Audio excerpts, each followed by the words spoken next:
Good morning. I will tell you about the Italian Jobs Act. By Jobs Act, we mean the entire set of employment reforms that were enacted in Italy over 2015. You may have heard of it, and you may not know how deep and how broad the reforms are. Actually, most of the people know the Jobs Act because it totally reformed the remedies applicable in case of unfair dismissal. And this is true. In the past, reinstatement was the only remedy in most of the cases of unfair dismissal, while today compensation is the rule, and it is based on a set formula.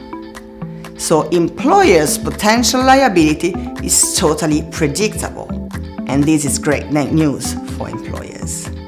But there is much more, because the Jobs Act affected many other areas of employment law, including the types of contract. So let's take the fixed-term contract. In the past, a reason was required to have a fixed term in place, while today, no reason is required, and fixed-term contracts are free as long as they don't exceed the 36 months in length and the 20% of the workforce. And we have more. We have zero-hour contracts, we have employment contracts paid by vouchers, and also more. A couple of examples regarding the life of the employment relationship and the powers of employers. Let's take duties.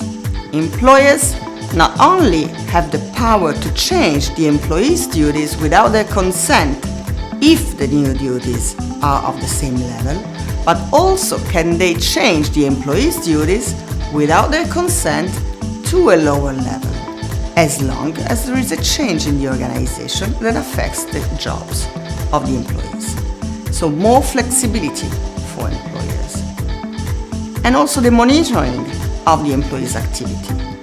Now employers can use tools and devices that also allow the remote monitoring of the employee's activities with no need for an authorization or a collective agreement, as long as those tools are working tools necessary to carry out the activity, or there are needs in the production, in the organization, or the safety needs, or to protect the company's assets.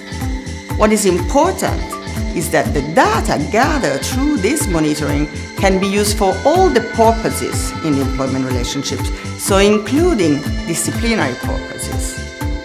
The only condition is that a policy must be in place, so the employer must formally inform the employees about how the tools must be used and how the monitoring occurs, in compliance also with the data protection rules. Of course, it's not possible in a few minutes to summarize an entire year of reforms. I just wanted to give you a flavor of what these reforms are about and how employer-friendly they are and how attractive Italy is gonna be. So thank you very much and enjoy surfing in our web.